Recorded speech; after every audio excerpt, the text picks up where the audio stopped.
Alright, so the 110 Viking, we got a laptop here now, oxygen sensor, we got everything strung through the firewall. We got a 110 engine, we got a new computer, what we use nowadays, not the old stuff.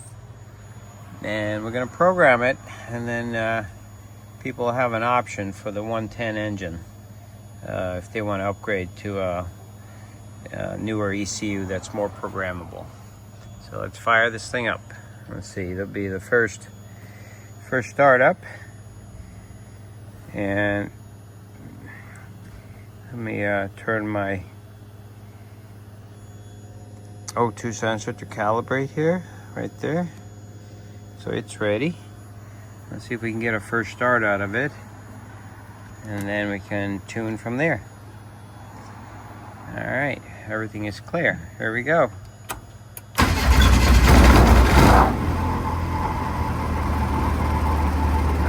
So we're up and running.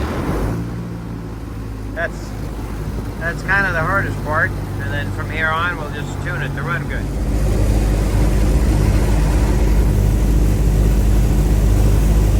Alright, we're running a little lean at idle.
So what would it take to fit this ECU?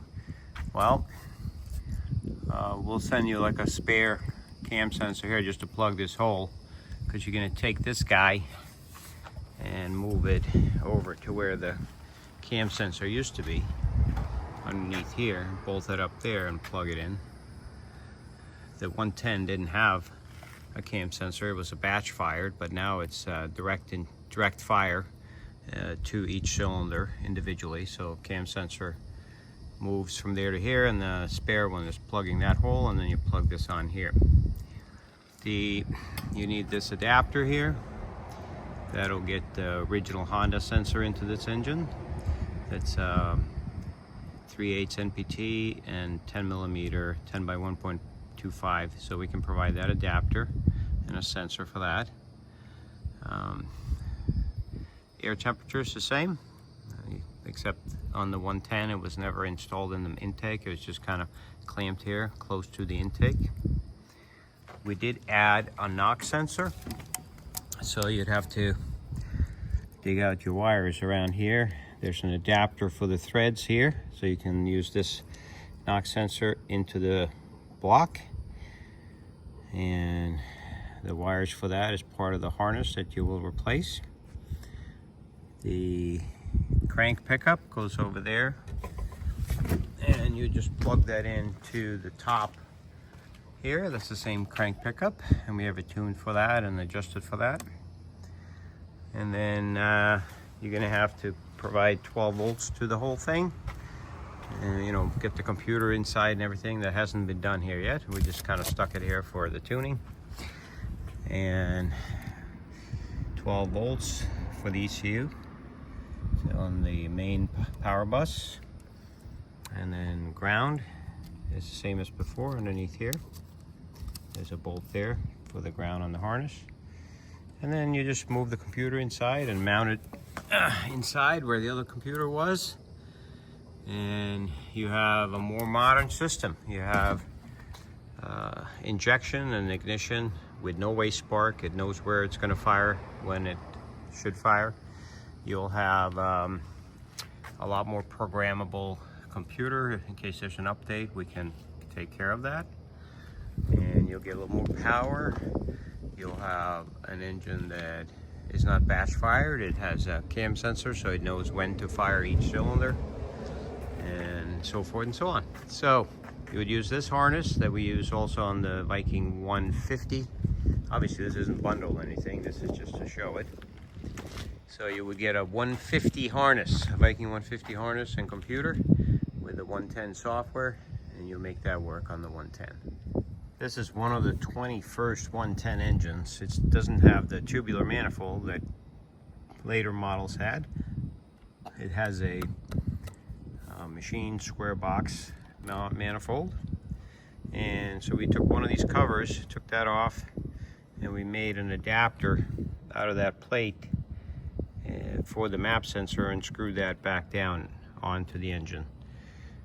Most every other 110 had the tubular manifold up on here, so we would use a hose from that manifold. There'll be an adapter on this map sensor, so you'll have it in a hose and then mount it, tie wrap it to something. And here is the engine that computer and harness comes from. So you would get the stuff that works on here. So it's the same harness. You're going to have a tack wire, and you're going to have, you probably have a starter wire and an alternator wire, which you won't use because you already got that. But you'll have a tack wire here. You're going to hook that directly up to your tack. And then you will have a harness that fits your injectors. There's the same as the 110. And it will fit the map sensor. We just talked about the map sensor. And it will fit the air temperature sensor. And it will fit your coil 4, 3, 2, 1. The back of the engine is always cylinder 1, 2, 3, 4. All right, so it's pretty simple. The coolant temperature, same thing. It'll go into that 110 with the adapter we showed. And you're going to move the cam sensor. This has a cam sensor right here. Same on the 110 that's laying on its side. It's in the same orientation, in from the bottom of the cylinder head.